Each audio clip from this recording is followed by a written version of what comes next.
경제 현안을 보다 쉽게 풀어보는 경제 읽기 시간입니다. 오늘도 다양한 경제 이슈들 김대호 경제학 박사와 함께 짚어보겠습니다. 어서 오세요. 네, 반갑습니다. 예, 이제 미국 대선이 하루 앞으로 다가왔습니다. 그러면서 전 세계 금융시장도 대선의 여파를 주시하고 있는데 최근에 달러화 가치가 강세를 보이는 배경 중 하나로 이른바 트럼프 트레이드가 영향을 미치고 있습니다. 이 트럼프 후보와 코인의 관계까지는 이제 좀 알겠는데 트럼프 후보와 달러는 어떤 연관이 있습니까? 네, 지금 미국 연준 FOMC가 금리를 빅컷, 그러니까 0.5%포인트나 인하했습니다. 예.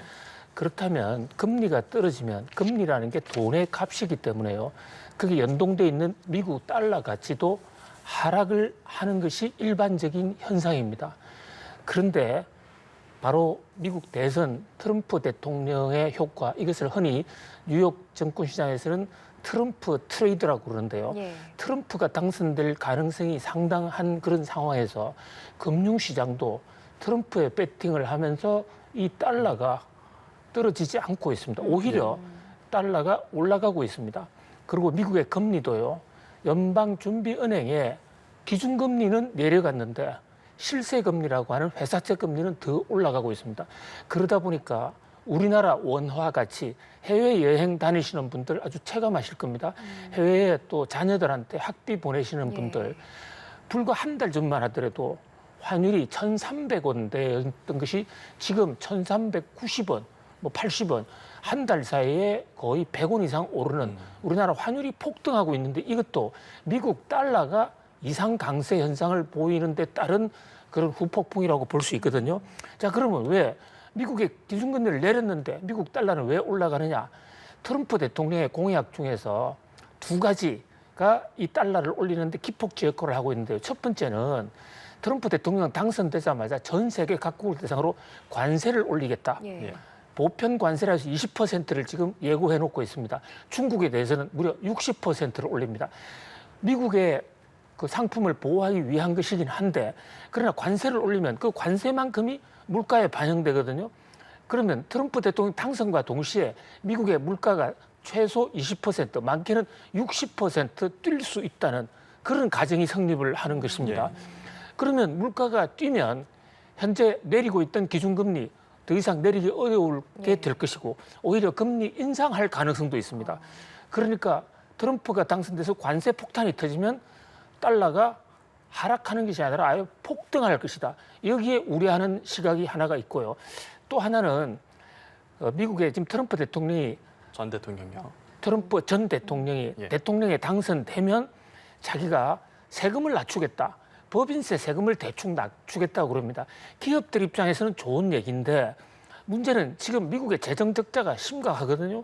국가 부채도 우리보다 더 많아요. 그런 상태에서 세금을 더 낮추면 미국의 재정 적자가 심화돼서 돈이 부족하게 됩니다. 그럼 부족한 돈을 만회하기 위해서는 미국 정부가 국가 채권이라는 재무부 국채를 발행할 수밖에 없는데 그 발행하는 과정에서 회사채 금리가 폭등합니다. 이것이 또 달러 강세를 야기하고 그래서 트럼프 대통령이 만약에 당선이 된다면 이 트럼프 트레이드라는 달러 초강세 현상이 세계 경제를 완전히 판을 바꿀 수가 있는 그런 요인이 될 수도 있다 해서 세계가 지금 주목을 하고 있다 이렇게 볼 수 있습니다. 네, 그런데 그 민주당 후보인 카멀라 해리스 부통령이 당선될 경우에는 그때 달러 가치 향방을 두고는 전문가들의 의견이 엇갈리더라고요. 그건 왜 그런 거예요? 그렇습니다. 일단 해리스 후보가 당선이 되면 관세 폭탄 같은 것은 뭐 특별히 새로 돌출할 가능성은 없다고 봅니다. 네. 현재 바이든 대통령의 경제 정책을 그대로 수용할 것으로 보는데요.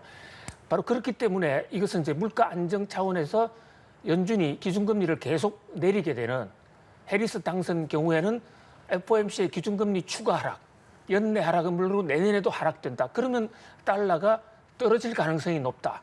달러가 떨어지면 우리나라 환율이 떨어지게 됩니다. 이게 세계 경제에 상당히 큰 변수가 되는데 일각에서는 해리스 후보가 당선돼도 달러가 계속 오를 가능성이 있다라고 우려하는 시각이 있습니다. 그것은 이 대목은 재정 적자인데요. 미국의 국가 부채가 지금 심각한데 이번 대통령 선거에 보면요. 워낙 두 후보가 근소하게 박빙 경쟁을 하다 보니까 국가 채무는 걱정을 아무도 하지 않고 있어요, 지금. 그래서 정부가 예산을 펑펑 많이 쓰는, 특히 해리스 후보는 세금을 깎아주겠다고는 하지 않았지만 중산층들, 서민층들에게 복지 예산을 늘리겠다 이렇기 때문에 이 또한 국가 채무를 늘리면 그것이 이 경제학에서 이것을 크라우딩 아웃 현상이라고 그러는데요. 정부가 시중의 돈을 다 흡수해버리기 때문에 시중의 금리를 올리고 그로 인해서 달러 가치가 오를 수가 있다. 그러나 트럼프 대통령이 당선되면 거의 뭐 90% 이상 달러 초강세가 오는 것에 비해서는 해리스 후보가 됐을 때는 달러 강세가 올 수도 있다. 이렇기 때문에 강도는 훨씬 약하다 이렇게 볼 수 있습니다. 예. 미 대선과 관련한 경제 여파 먼저 알아봤고요. 이어서 한편 금 가격 얘기를 좀 해보고 싶은데 연일 금 가격이 사상 최고치를 기록을 하고 있습니다. 올해 10월까지 국내 금 거래 대금이 1조 9천억 원으로 이미 뭐 지난해 연간 규모를 넘어섰는데 수요가 커진다 해도 상당히 커지고 있거든요. 배경이 어떻게 됩니까? 그렇습니다. 이 금값도 통상적인 전통적 경제 이론과 좀 벗어난 초강세 아주 급등 현상을 보이고 있는데요. 금은 달러의 대체제로서 성격이 굉장히 강합니다. 예. 원래 미국 달러를 기축 통화로 하기 전에는 금을 기준으로 금을 준비해 놓고 그것을 기초로 통화를 발행하는 우리가 미국의 중앙은행을 연방준비은행이라고 할 때 뭐를 준비하느냐? 바로 금을 준비한다. 그래서 금의 가치가 높았거든요. 그런데 자, 지금은 기축 통화가 달러로 바뀌었습니다.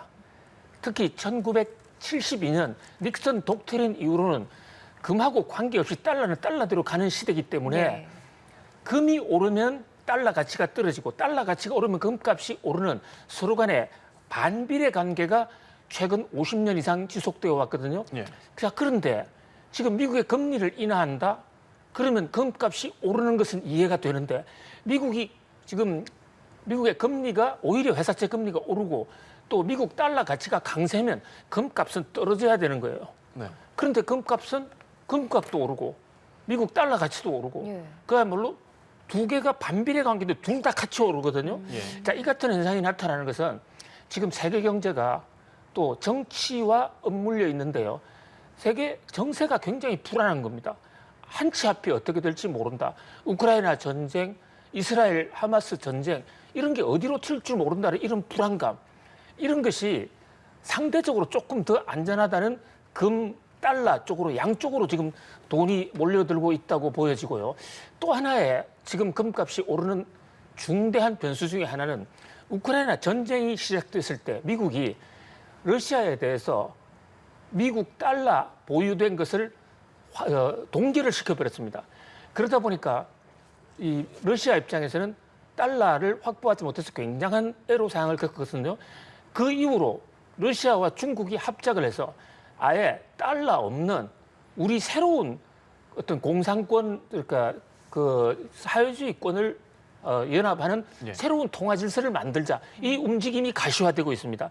그랬을 때 미국 달러가 이기느냐 아니면 러시아가 주도하는 새로운 통화 질서가 이기느냐 그때 누가 많은 금을 보유하고 있느냐가 기축 통화 패권을 좌우할 수 있습니다. 예. 그러다 보니까 각 나라가 달러를 사 모으는데 좀 열을 올렸고 특히 중국이 약 한 1년 동안 엄청나게 금을 사 모았습니다.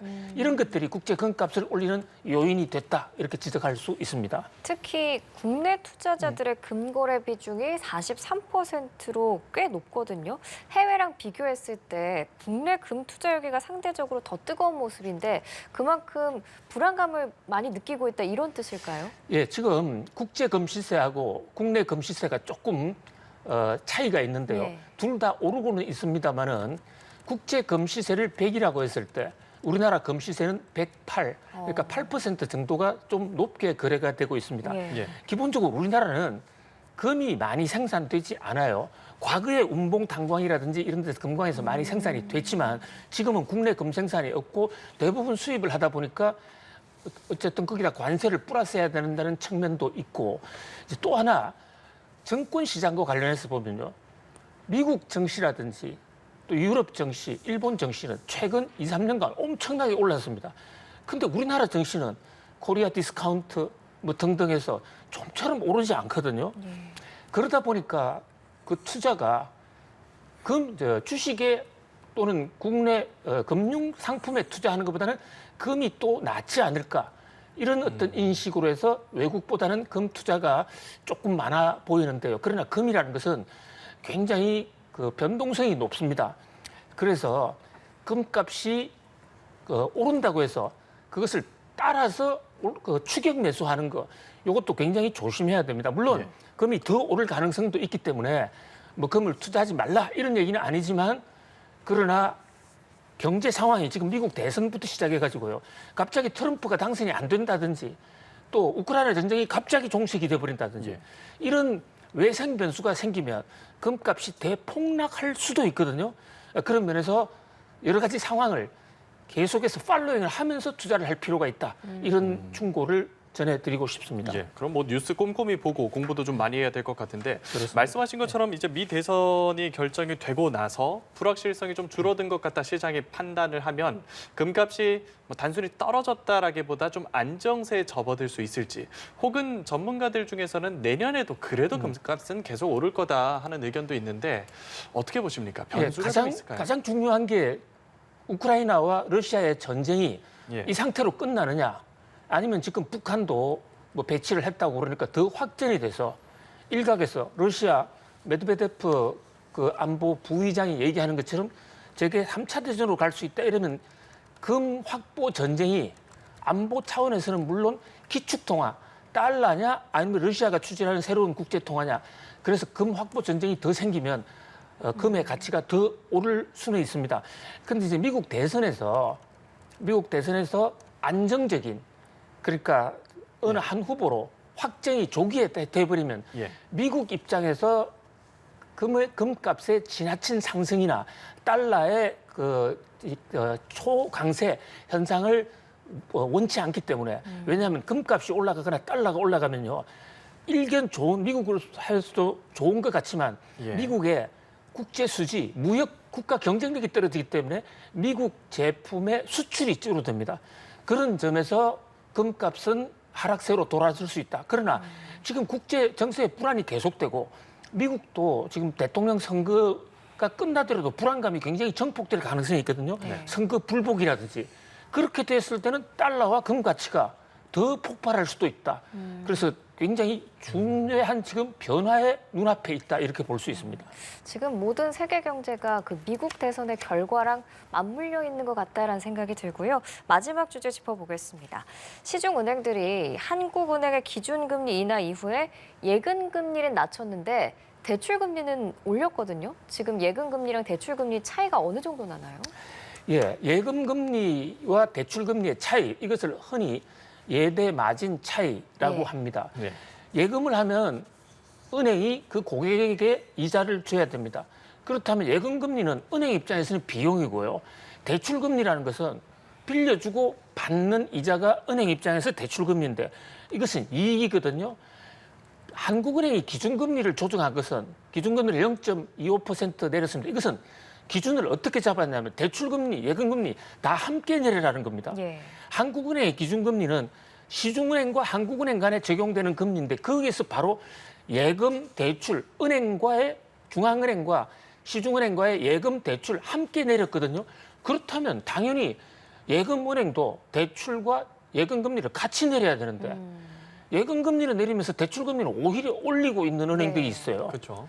그러다 보니까 그 간격이 벌어지는데 간격이 벌어지면 은행은 엄청난 돈 장사 그야말로 돈방석에 앉게 될 것입니다. 그러나 은행과 거래하는 많은 서민들은 그 예대금리 때문에 금융 비용이 더 늘어나게 되거든요. 예. 아니 지금 중앙은행이 금리를 내려서 기준금리를 내려준 것은 저 부담을 들어주면서 대출금리를 내리라는 건데 이걸 내리지 않는 게 이게 부동산 이제 그 투기 억제라는 정부 명분에 살짝 붙어가지고 은행에 가상금리를 올리는 방식으로 올리는데 정부는 지금 이 대목에 대해서 금리는 기본적으로 은행 자율이다. 그래서 강력하게 개입을 하고 있지 않은데요. 그러나 은행의 이것을 어떻게 보면 불법 행위일 수도 있는 것입니다. 은행의 횡포, 또 독점적 이익 그런 측면에서 지금 은행 감독원이나 금융감독원에서도 깊이 있게 들여다보고 있는데요. 이게 더 이상 확산되면 국가 경제에 굉장히 피해를 줄 수 있다. 그런 우려가 제기되고 있습니다. 예, 알겠습니다. 오늘 말씀 여기까지 들어보겠습니다. 김대호 경제학 박사와 경제 읽기 진행했습니다. 오늘 말씀 고맙습니다. 고맙습니다. 감사합니다.